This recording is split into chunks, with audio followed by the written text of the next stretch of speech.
Varicose వ్యాధితో బాధపడుతున్నారంట. తక్కువ ఖర్చుతో ట్రీట్మెంట్ కావాలి అనుకుంటే ఎవిస్ హాస్పిటల్ని సంప్రదించండి. అమ్మ నమస్తే. నమస్తే అమ్మ జయలక్ష్మి.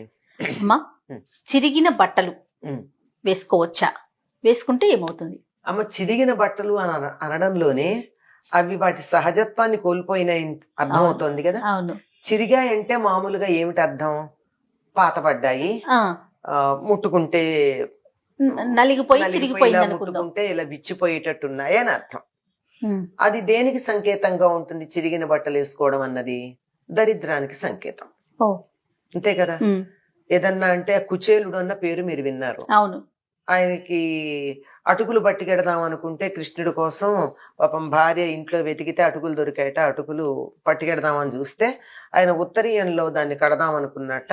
కడదామంటే జారిపోతున్నాయట, అంటే చిరుగులు. 16 మడతలు వేస్తే ఆ ఉత్తరీయాన్ని అప్పుడు దాంట్లో కట్టగలిగాడు అనమాట. అంటే అన్ని చిరుగులు ఉన్నాయి. అది స్థితి. ఆ స్థితి ఏం సూచిస్తోంది? దరిద్రాన్ని, ఏమీ లేకపోవడం అనేటటువంటి దాన్ని సూచిస్తోంది. కాకపోతే ఆనాడు కుచేలుడికైతే దాని గురించిన పట్టింపు లేదు. ఆనాటి పరిస్థితి కదా. పరిస్థితి కాదు అసలు. ఆయనకి బట్ట చిరిగిందన్న ఊహ కూడా లేదు. ఆ నిరంతరం అటువంటి వేదం చదువుకుని ఆ దృష్టితో ఉండి పరబ్రహ్మ తత్వాన్ని చూస్తున్న స్థితిలో ఉన్నాడు గనక. కానీ మనకట్లా కాదే. మనం అన్ని రకాల హంగులు, ఆడంబరాలు అవన్నీ ఉండాలనుకుంటున్నాం కదా. అట్లాంటిది మరి చిరిగిన దాన్ని అది తప్పుగా భావిస్తారు. అంతెందుకండి, ఒకప్పుడు మన దేశంలో వస్త్రాలు నేసినవి నేసినట్టు తెచ్చి కట్టుకునే వాళ్లే తప్ప కుట్టే పని కూడా ఉండేది కాదు. అంటారు, అదే టైలర్స్. వాళ్ళు మనకి మహమ్మదీయుల నుంచి వచ్చారు. ఇప్పుడు గాని మీరు గాని గమనించినట్లయితే మా తరంలో ఉన్నటువంటి దర్జీలందరూ మహమ్మదీయులే ఉండేవారు, ముస్లింసే ఉండేవారు ఎక్కువగా. ఎందుకంటే వాళ్ళకి అది పద్ధతి. మనకి లేదు, మన దగ్గర లేదు. వస్త్రాలన్నీ కూడా కింద కట్టుకునేటటువంటి వస్త్రం ఒకటి, పైన వేసుకునేది ఒకటి ఉండేవి.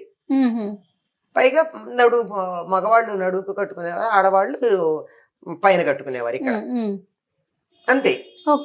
పైన ఇక్కడ ఒకటి కట్టుకునేవారు, పైన కింద ఒకటి కట్టుకునేవారు. కేరళ వాళ్ళు కట్టుకుంటారు అట్లా.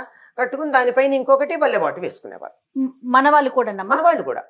తర్వాత ఇలా కాకుండా మొత్తం చీర ఇలాగా కట్టుకోవడమును, పైన లోపల ఇంకొకటి వేసుకోవడం, అట్లా ఉండేది. అది కూడా వస్త్రమే. అదే చింపి దాన్ని మళ్ళీ కుట్టుకోవడం అనే పద్ధతి ఉండేది కాదు. మీరు గమనించినట్టయితే ఇప్పటికీ వేదం చదువుకున్నటువంటి వాళ్ళు ఎవరు కూడా చొక్కా వేసుకోరు. అవును. ఎందుకు చొక్కా వేసుకోరు? చొక్కా వేసుకోరని ఈ వక్షస్థలం అంతా బయటికి ఉంటుందా? ఎదురు రొమ్ము ఉండదు, కప్పుకుంటారు వస్త్రం. పై వస్త్రం కప్పుకుంటారు. అదంటే అదే పద్ధతి. గాని ఎందుకు వేసుకోరు చొక్కా అంటే, చొక్కాకి కత్తిరించి కుడతారు గనక. కత్తెర పెట్టి కత్తిరించారంటే అది మంచిది కాదని. అయితే తర్వాత కాలక్రమేణా అనేక పద్ధతుల్లో కత్తిరిస్తే కుట్టుకోవడాలు అవి వచ్చాయి. ఇప్పటి మా చిన్నతనంలో కూడా పెద్దవాళ్ళు ఎవరు ఒకవేళ బట్ట చిరిగితే దాన్ని కుట్టి కట్టుకునే వాళ్ళు కాదు. చీర చిరిగితే కుట్టి చిరిగిందనుకో, కుట్టి కట్టుకుంటే దరిద్రం. అంటే చిరిగిందంటే దరిద్రం. మరి చిరిగిన బట్టలు వేసుకోవడం అంటే అవును, చాలా తప్పు కదా. అందువల్ల చిరిగింది. తర్వాత అట్లాంటి దాని మీద మంచి ఎంబ్రాయిడరీ చేసి వచ్చేవి. ఆ ఎంబ్రాయిడరీలో లోపల హోల్స్ ఉండేవి. ఆ హోల్స్ ఎట్లా చేస్తారు అంటే, అగరబత్తి దగ్గర పెట్టుకుని ఆ హోల్ చేయడానికి దాన్ని అలా అనేవారు. అదంతా సింథటిక్ కదా. ఇలా అని దాని చుట్టూతో కుట్టడం ఉండేది. అది ఒకసారి కొంటానంటే మా నాన్నగారు మమ్మల్ని చాలా కేకలేస్తారు. కాలిన బట్ట కట్టుకుంటావా, ఏం దరిద్రం వచ్చింది నీకు అని. కాలింది కానీ చిరిగింది కానీ వేసుకోవటానికి చాలా దరిద్ర హేతు. అంటే జ్యేష్ఠాదేవిని మా ఇంటికి రామ్మా అని మంగళహారతి ఇచ్చి పిలిచినట్టు. పిలుద్దామా? తెలిసి ఏమైంది, చెరక్కుండానే చూసుకోండి అంటే. ఈ రోజుల్లో ఎట్లాగో మనం కత్తిరించుకుని కుట్టుకునేవి అలవాటు పడ్డాం గనక, ఎప్పుడన్నా మరీ పాతబడింది ఏదన్నా కొద్దిగా చిరిగితే దాన్ని కుట్టుకుని వాడాలి గాని చిరుగుతో మాత్రం వాడకూడదు. అంటే మారిన కాలాన్ని బట్టి ఎట్లాగో కుట్టింది వాడుతున్నాం కదా, కత్తిరించుకుని మరీ కుట్టి వాడుతున్నాం కదా. అందువల్ల అలా కాకుండా నేను మూడు మూడు ముక్కలు తెచ్చుకుని వస్త్రాలు వేసుకుంటానంటే సమాజంలో నన్ను రానియరు కదా. అవును. దాన్ని బట్టి దాన్ని అంగీకరించిన చిరుగు ఉన్నది ఎందుకు వేసుకోవాలి? మరి ఇప్పుడు ఇవాళ అదే కదా ఫ్యాషన్ అయిపోయింది కదా. ఏమని చెప్తే నేను చెప్పిన ఈ మాటలన్నీ వింటుంటే ఎంతమందికి లోపల బాధ కలుగుతోందో. మేము ప్రత్యేకంగా చిరిగినటువంటి వాటిని కొనుక్కుంటున్నాం కదా, చింపి మరీ కొనుక్కుంటున్నాం కదా, లేదంటే తెచ్చి చింపుకుంటున్నాం కదా, అంతే కదా. అవును. ఆ మధ్య ఎప్పుడో ఒక దాంట్లో పెట్టారు, బాంబేలో స్టోర్ లో ఉన్నది 15,000 20,000 ఒక ప్రైజా షర్ట్, దాన్ని ట్యాగ్ పెట్టి అంతా ఒక షర్ట్ ఇలా ఇలా ఇలా ఇలానే చిరిగిపోయింది. అంటే కట్ చేసి ఉంది పీసులుగా. అబ్బా మన ఇంట్లో ఉన్న పాత బట్టలన్నీ ఈ స్టోర్ కి అమ్ముకోవచ్చు అని చెప్పి ఒకళ్ళు చిన్న ట్యాగ్ లైన్ తో అది పెట్టారు. ఆ స్టోర్ పేరుతో సహా పెట్టారు. Very fashionable the. అంటే ఎలాగైందంటే చింపుకోవడం అనేది ఫ్యాషన్ అయింది. అంటే అన్ని రకాల దరిద్రాలని మనం ఎలా ఆహ్వానిస్తున్నామో వస్త్రాల ద్వారా కూడా దరిద్రాన్ని ఆహ్వానిస్తున్నాం. గన్ షాట్ జీన్స్ పేరు వినుంటారు మీరు. అవునమ్మా. ఇందాక నేను కాలడం గురించి అదే చెప్పా. అగరవత్తు పెట్టి అక్కడ చిన్న హోల్ చేయడానికి చిల్లి పెట్టినందుకే వద్దనేవారు. మరి దానికి దీన్ని ఎలా ఒప్పుకుంటారు?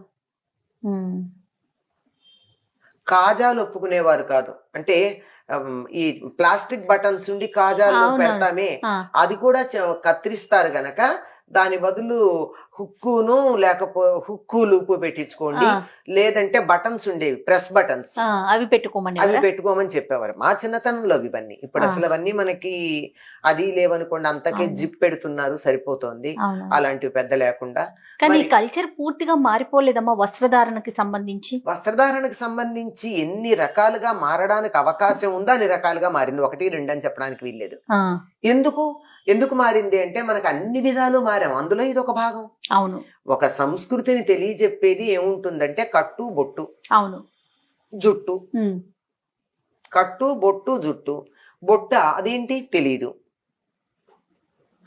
కట్టుకోవడం ఏమిటి తొడుక్కోవడమే, జుట్ట ఇంకా దాన్ని చెప్పేది లేదు కదా.